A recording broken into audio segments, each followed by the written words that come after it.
Vaughn Roycroft, I am so happy to have you here. You are a regular contributor to Writer Unboxed, and that's how we know each other. You've Right. also just released your first fantasy novel, The Severing Sun, which we were just talking about, has been getting fantastic reviews and doing very well. I'm so glad to have you here. Thank you.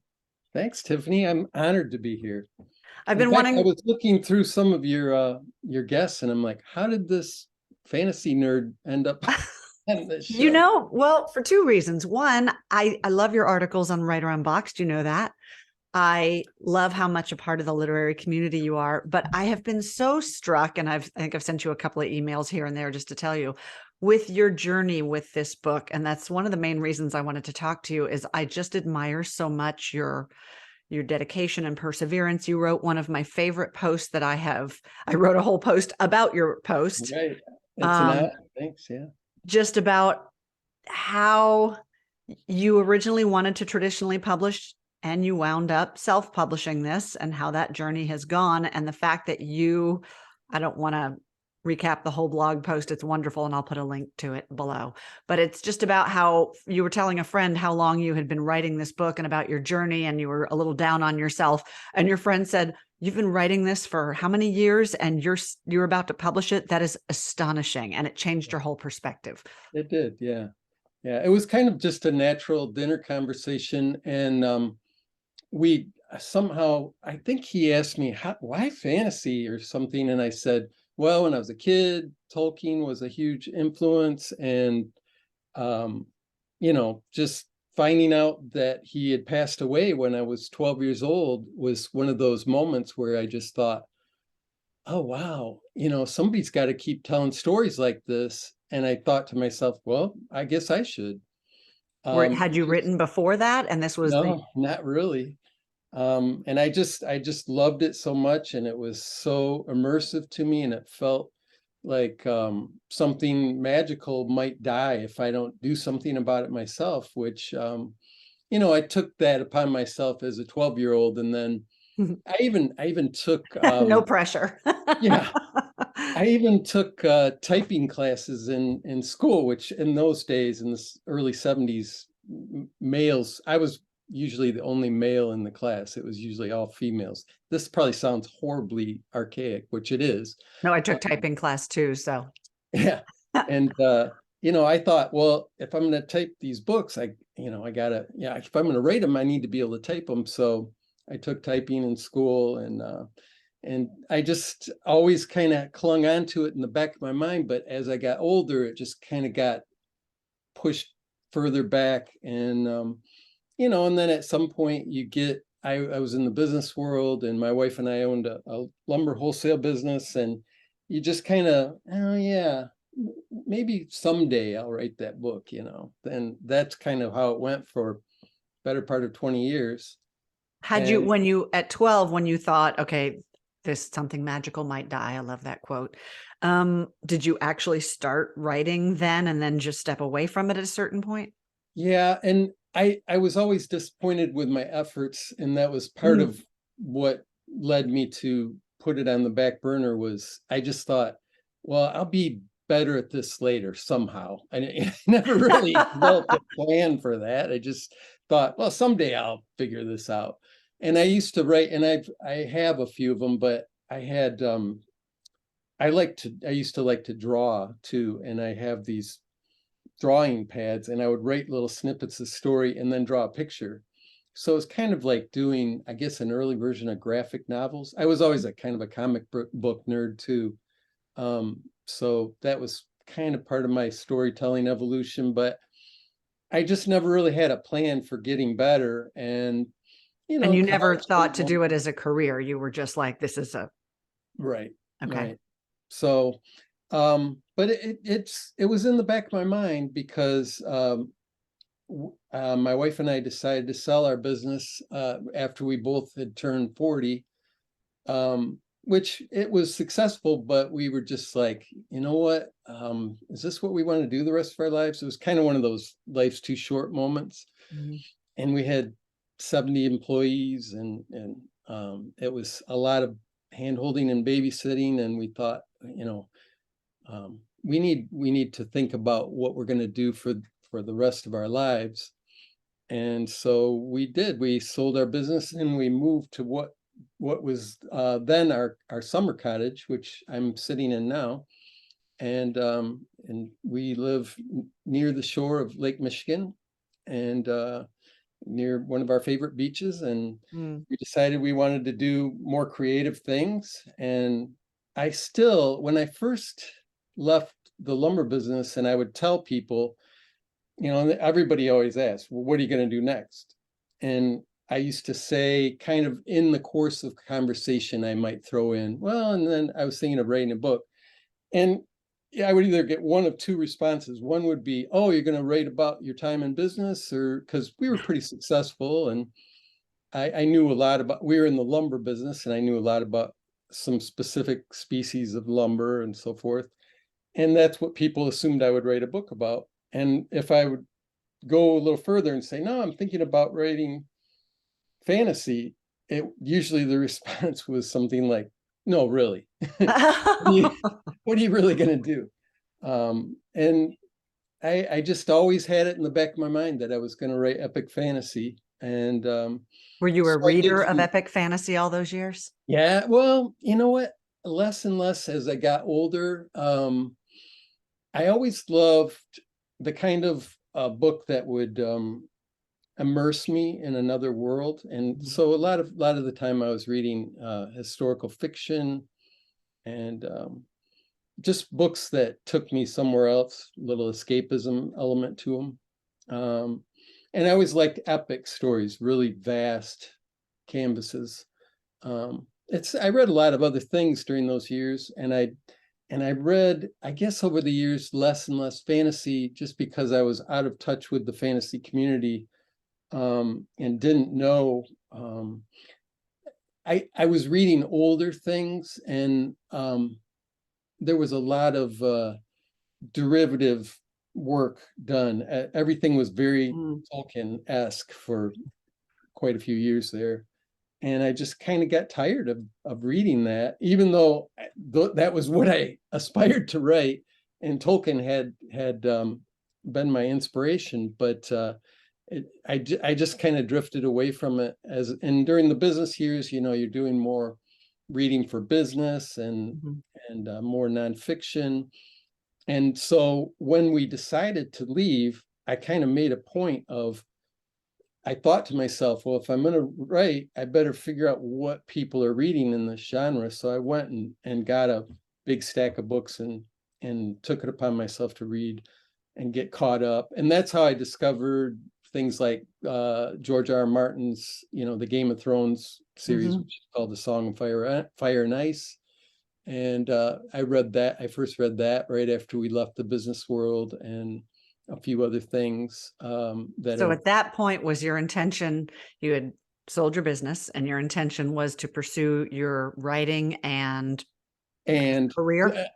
It was always like you wanted to traditionally publish and create a writing career? Oh yeah. In the beginning, I thought, well, I take that back. Let me step back a step. I guess in the beginning, I didn't really ever admit to myself what my aspirations really were for the work, because I started doing some writing, and I was also doing carpentry at the same time, and I just thought it was fun, and I didn't really tell too many people about it because of the sort of response I was just mentioning to you. That people were just kind of like, what? And then you got to explain yourself, and it's not that easy to do, to tell people I've always loved this genre, and I didn't really know any fantasy readers, and so I didn't really talk about it at all, and I didn't really admit to myself what I wanted from my writing journey as far as publication goes, because in order to, if I were to admit that I was seeking that, then I would have to admit to myself that I was going to have to show this to other people and, you know, be judged and all that. And I didn't even want to face that in the beginning. I just wanted to have fun with it. So I spent a couple of years just writing stories and writing the beginnings of the story world that I've ended up writing in.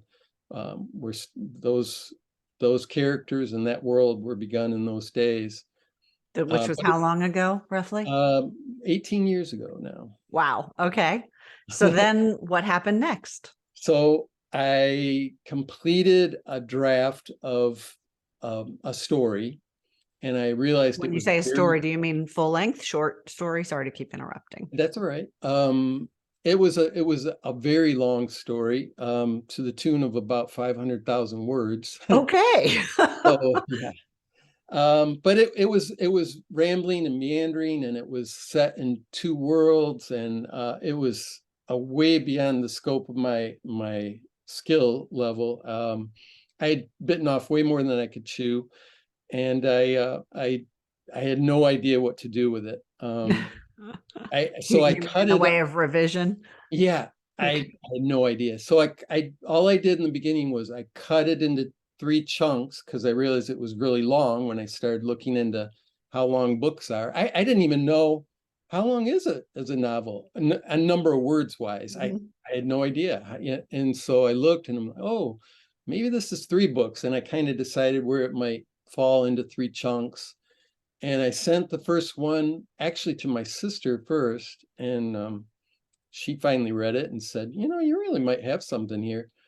And she was the kind of the first person to tell me that. And so I thought, well, and I'll revise it. And so what I thought then was go through sentence by sentence and fix things. Like, and that was how clueless I was. I had no idea that I needed developmentally to make the story a smoother path and have a conclusion and all those things. I just thought, well, I'll fix these sentences. I think that's not an uncommon way that authors, especially newer authors, approach revisions, which is one reason I do this feature. Yeah, yeah. And it was a long while of fixing sentences and having people read it. Kind souls would read it and say, it still needs work. But everybody kept telling me, I think you might have something here, though, buried in all this mess. So I persisted, and I did finally hire an editor, Kathy Yardley, who's also a WU alum, was my first editor, and she worked for quite a few years with me to develop a book one story that made sense to that first 500,000 words, which ended up being about I think 130,000 words of a first story. And I started to submit it at some point, to either overwhelming silence or rejection, instant rejection. I have joked around with one of the people I submitted to, on Twitter, that she rejected me in less than 15 minutes. So Ow. I mean, at least yeah, you got an answer, but still. yeah. And I won't name her here, but she's like, oh, I can't believe I did that to you. And I was like, it might have just popped into your box at that moment or something, but that one kind of stung. Yeah. How So many queries do you think you ended up sending? oh, I would say more than 20, but less than 50. But Okay. it was bad, and I mean, my query letter was horrible. The work didn't have I mean, even the opening pages needed so much work, and I just had no idea how to get them to the level they needed to be. So I got to the point where I thought I'd just quit. This is going back a little over a decade ago, and I thought, yeah, I'll just shelve it. This isn't working out, and I got tired of the rejection, and but I decided at some point, I think it might have been Kathy's idea, to write a short story about the parents of. I had these two brothers in two different worlds, and she said, well, maybe we need to know more. You need to look backward a little bit, and that'll help you, know these two better. And so I started this short story about this character, who was their father, and I I just was. It was going smoother. It was more straightforward.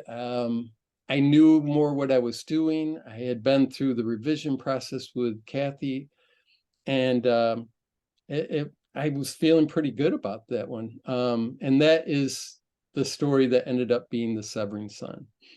So I ended up querying that one, and I landed an agent with it, and I was definitely seeking a traditional deal, and I knew it was a trilogy. I knew there were 2 more additions to it, and I kept working away on those. And then, we went to market with it, I think in 2016, and got a few nibbles among Aquarian editors, and some praise, and it was just always like, this isn't quite right for us, or we don't know quite. Or I had one that was, this is too close to something else we're already selling. And I had a few people tell me I have 2 protagonists. I had an editor tell me that they liked one protagonist and had no connection whatsoever to the other one. So I got enough feedback to kind of withdraw again after about a year on the market. And I kind of knew what I needed to do to get it to the next level, I thought. And based on some of that feedback you'd heard. Yeah, exactly. And at that point, I hired someone you and I both know well, Therese Walsh, who helped me with developmental editing of book 1. Who is the founder of Writer Unboxed Founder of Writer Unboxed, Tracy at home. where Tiffany and I met. And so that went, I thought, really, really well. And I loved her ideas for developing, in particular, the 2 protagonists. There's a male and a female. And my male protagonist was the one that I've heard more than once people weren't connecting to. And I think a lot of that was my own fear of like, is this person too much like me? Am I protecting him? And all those, you have to really kind of look at all those things. And I did. And it seemed like it went really well. And so we went back on the market. With your same agent? With the same agent. And the same book. That's unusual. And the same book. And may I ask how long after the original round of submissions you did that? I would say between 1 and 2 years, probably in the neighborhood of 18 months later. Good on your agent. Mine did the same. That's how we sold my last book. Oh, wow. Yeah. But that's unusual, I think, to re-query one. Yeah, exactly. And he found kind of a tier 2 list of editors that he wanted to pitch. And and we talked about who we were going to go to in the second round, and once again, it just did not hit with anyone. And I had a lot more. Oh, hang on. Let me stop you right there, because at this point you have had a series of almosts that felt really good. Yeah. And then a series of, like one of the things you and I talked about is that a lot of especially newer writers think, when I sign with an agent, when I finish my draft, when I've worked with an editor, then I'm made, and it's golden sailing from there on out. So you keep hitting these roadblocks. How was that affecting you? Oh my gosh, some days you're just devastated by it. And there were times in that second round when I thought I had made it so much better, and I thought I've done what they asked, and I'd had a few readers that are like, wow, this is great. And my wife is one of my primary readers, and she loved the changes, and it just wasn't hitting. In fact, the second round I felt was there was just so much more silence, and editors just not getting back to us. And so at some point we just said, or I said to myself, do I really want to keep going with this? And by this point I had all 3 books finished in the first trilogy, and I felt really good about the overall arc of the story, and I had felt good about the changes I'd made on book 1. So I just decided, well, I don't think shelving it is an option. I think I'm going to self-publish. But I'll tell you, Tiffany, the thing that I learned through those ups and downs and hitting those roadblocks was I believed in the story, and I wanted it I wanted to stay true to that belief, or that what I had found is I love this even no matter if anybody else loves it or not. That's what I finally came to a real hard, you have to do some deep soul searching. And I thought, it doesn't matter. I had enough validation, getting my agent and having some of my literary heroes have read the work and liked it or loved it. And I just thought, well, that was kind of the validation that I was going for. Now to go to the next level, what am I really looking for? And I really was looking for staying true to that story and maybe having it connect with whomever it did. It didn't matter. It didn't matter if I was on a bestseller list or won an award for it or any of those things. It just wanted the story to be true to what I envisioned, and then to find its own way with its own readers. What prompted that shift? Were you at a low point with it and sort of dark night of the soul? Were you? Absolutely. Yeah, I'd kind of, when I sat back and thought, well, what am I gonna do this time? And I thought about shelving it, and it just, that hurt. That was the thing that I just couldn't live with. And it's almost felt like a betrayal of my characters and all the years that I'd already put into it, and all the beta readers who'd helped me, and the editors who'd worked with me. And I just couldn't shelve it and start a new story. It just felt like this is a story that somebody needs. Somebody, I don't know who, but it's just one of those things that I just believed in the core of me. Something magical might die if you didn't get it out. Exactly. I mean, right? Isn't that an Goes extension of back to what you that, yeah, felt that as well? same feeling, right? Yeah. So this is, I think this is central to so many writers' journeys, because one of the things we talk about in this feature is how many ups and downs there are in a writing career. Yes. And I think you have to find that thing that is your motor that Yeah. makes you stay in this business. So that shift that happened for you, is that something that is hard for you to sustain? Like now that, and I want to talk about Severing Sun in a second, but now that it's released, it's getting really quite a lot of attention and great reviews. Now, are you like, okay, now I'm going to go be Tolkien? Or are you still like, have you really found that central mission for your writing, and it's just about doing what you love and reaching your readers? Yeah, and I think that's true, that I still, and it's great to have the praise and the acclaim and decent sales and all those things, but going forward, it's the same. That I think I can walk forward, and of course there are going to be good days and bad days, but I think I'll be able to walk forward with that core belief intact, that I really just want to tell this story. And the story that follows, that I want to continue telling, is the story of the children that I began 18 years ago. Which is So written and ready, right? I have, it needs to be rewritten, but which is a major undertaking because it was a mess. But I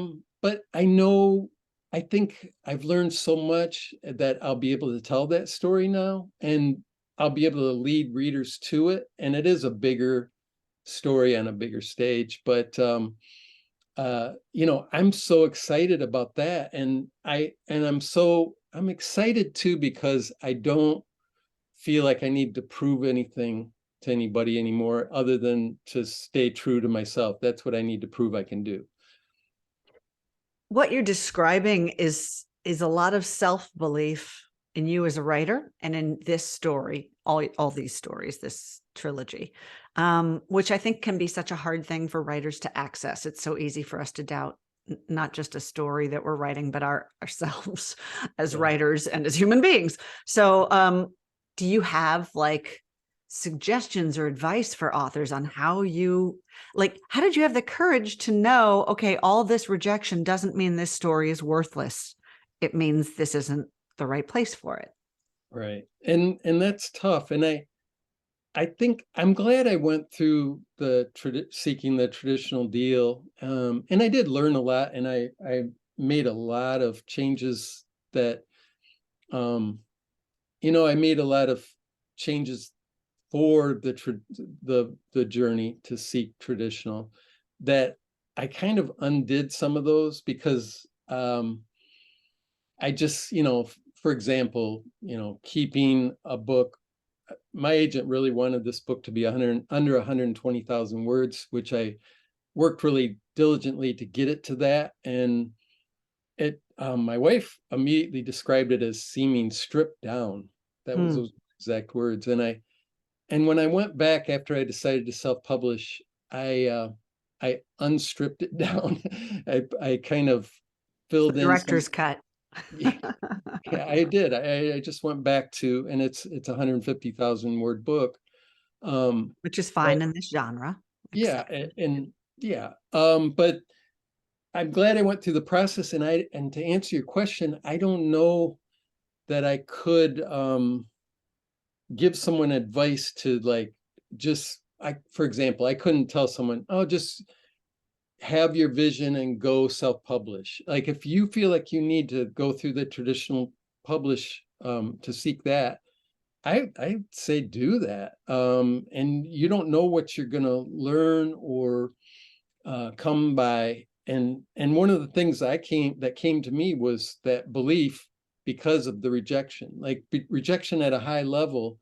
And some of the things that I heard back from agents and editors over the years were things that I realized that I could never compromise on. A couple of people have told me over the years, it's too many POV characters or things like that. And I'm like, well, I'm never going to write a story that's got, 2 or 3 POVs. I write multiple POVs. And once you know that and you admit that to yourself, it's like, it doesn't matter what their opinion is, because you know what you're going to do. That's when I say staying true to yourself, it's like, would I really rewrite this whole story with 2 POVs? No way. I can't do it. And it's not me, and it wouldn't be the same story anymore. So I guess my advice is to go through the process, keeping that open mind and knowing there are bad spells and bad days, and just keep asking yourself, what is it about this? What am I trying to accomplish? And that's what sustains it and gets you to that belief. So tell me about the self-publishing process, because that's a whole other learning curve, right? Oh boy. Yeah, we made a lot of mistakes along the way and it's funny, my wife and I have been in business together for a lot of years, and she's a very successful realtor now, so she's got her own business too, but I don't think I could have done the self-publishing thing without her. She's been a huge boon to that process for me. You Because almost need a tag team person for that. yeah, she's got a great mind for business, period. But she's very savvy on technical things, which I am not. I know my way around saws and drills and things like that, but not computer tech. And so yeah, we made some mistakes, but we've learned from them, and the process took a couple of years, which I thought it would take a couple of months to get set up and going. One of the things that I knew I really wanted was a great cover. And so seeking and finding a cover artist and then hiring them and getting them through the process it took quite a while, a year, to get the cover we wanted with the artist we wanted. It's a great cover. Oh, thank you. I'll put it up in the video so people can see it. Let me make a note. It's I knew I wanted the painted look, like an kind of a throwback fantasy look to it. So we sought that, and that was difficult, but we got through it. And then, the formatting, you find out that you can either hire a formatter, or you can, what we ended up doing was investing in Vellum. I don't know if you've heard of Vellum, but It's a book formatting. In order to get Vellum, I needed to be on a Mac, which I was not. Oh, So I had to learn my way through dealing with a Mac in order to format it. And so Vellum is a self-formatting tool for those yeah, who don't know, yeah, which I did not know you had to have a Mac for that.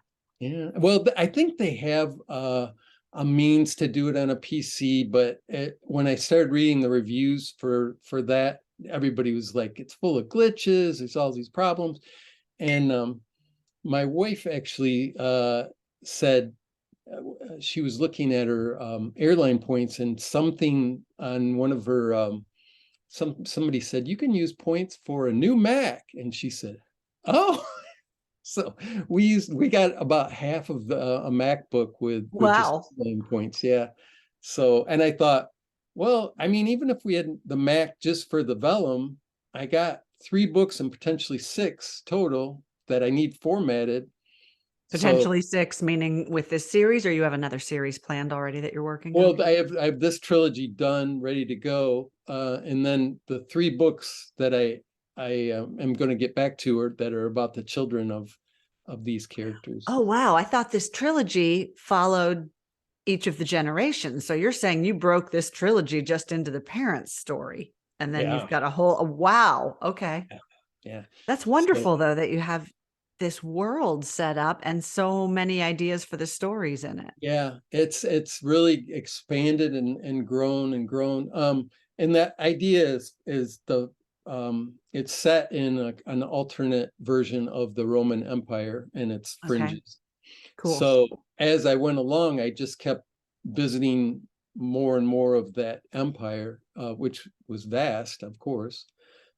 So it involves other cultures coming in, and the story just gets bigger and bigger and bigger. It starts out just in one little teeny area with these 2 characters that meet, and it turns into like multiple generations, and they all go out Wow. into the world. So Just what you dreamed of writing when you were 12, it sounds like.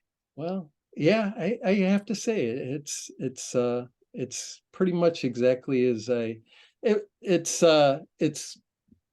it feels good to know that that I wrote somewhere at some point, I think in a Writer in Box post, about passing the torch, carrying the torch and passing the torch. And it feels like I've earned my way to having the torch and being able to pass it. Maybe if there's a reader someday that reads and Mm. says, "I want to write a story like this," and they take the torch, then Oh, that that's a nice legacy to leave, isn't it?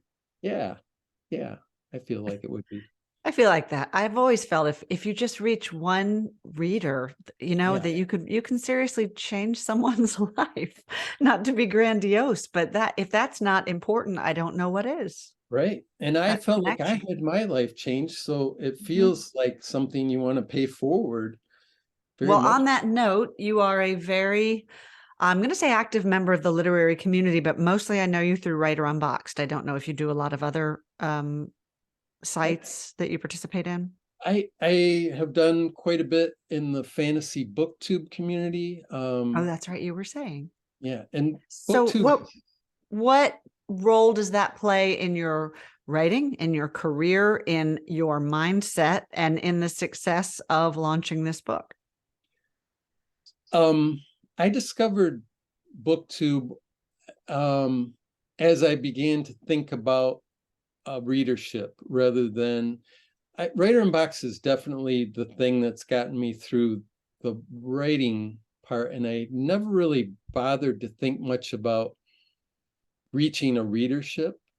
And so I in the beginning, I just started Googling, what readers are looking for, what do they like, and what books are doing well in my genre and that sort of thing. And I kept falling back to a few fantasy booktubers, um, in particular Daniel Green and Murphy Napier are 2 of the bigger names. It's a tiny part of YouTube, but these these guys, I mean, they have in some cases hundreds of thousands of followers who are all epic fantasy readers, or mostly adult fantasy readers that just love these books. And so once I discovered that and started watching them, and quite often they interact with one another like you and I are doing right now. Mhm. They'll do split screen stuff, and a lot more of that started happening during the pandemic.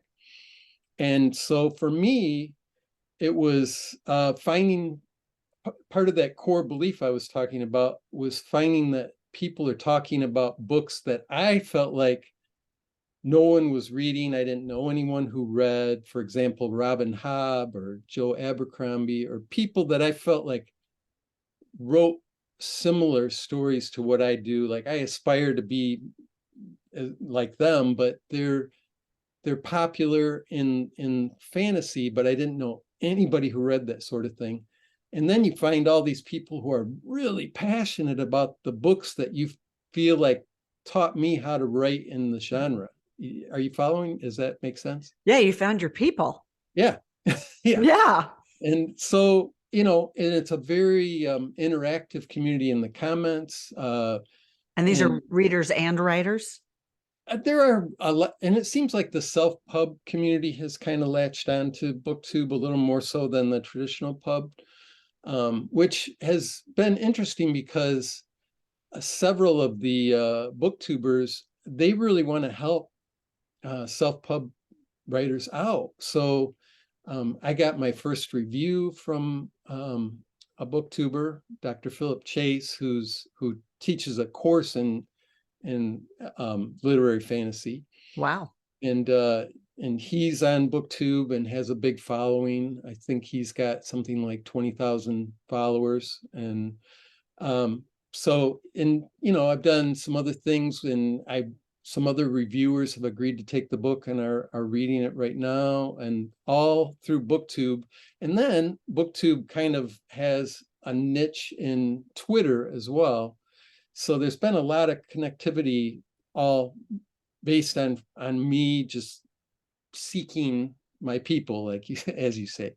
Well, what I love about that is that it sounds like you found these communities and participated as a fellow lover of the genre. Exactly. It's not this rapacious, hey, that's where the readers are. And yet it has turned into, sounds like a very valuable marketing tool. Oh, absolutely. And I have to say, in the beginning, I never would have dreamed it would turn into this. And when I was commenting in those early days, it was very much, I don't think anybody who got to know me in the beginning knew that I was a writer. I mean, I just didn't talk about it. I never wanted to be the guy that's like, oh, by the way, my book's just like that, or, anything like that. I never sought that. And I think being genuine about, without thinking promotionally, it leads to the kind of engagement that you're really looking for. And I think I see that as a mistake. It seems like mostly on Twitter, you see people out there, look at my book, look at my book, look at my book, look at my book. And it's like, we see it, dude. All right. And there's no genuine interaction there when you do that, I think. And I'm not to criticize anyone. Of course, you want to put up your book once in a while, or when you get a great review or something like that. But I think just constantly doing that without seeking the kind of engagement we're talking about leads nowhere.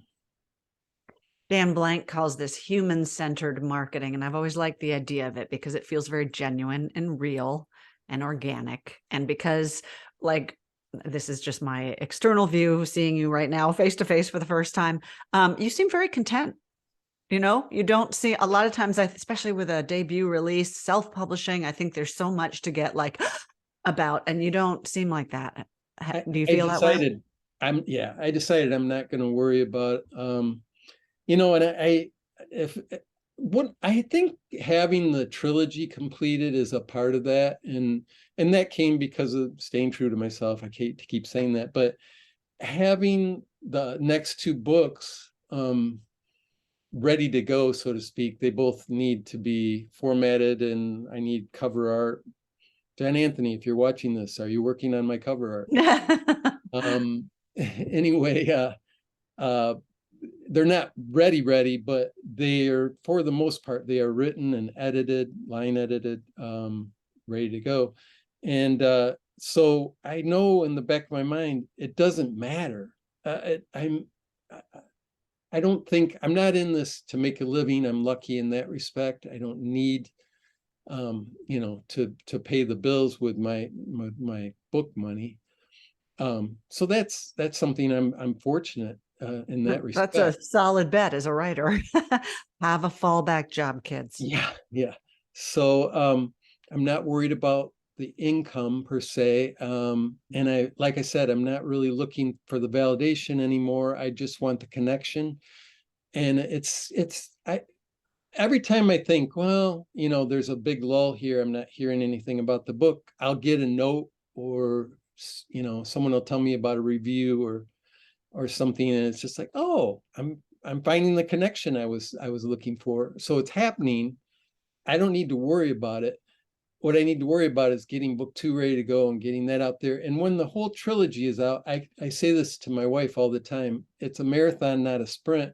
And when we get the whole trilogy out, we may begin to see whether or not we're being successful.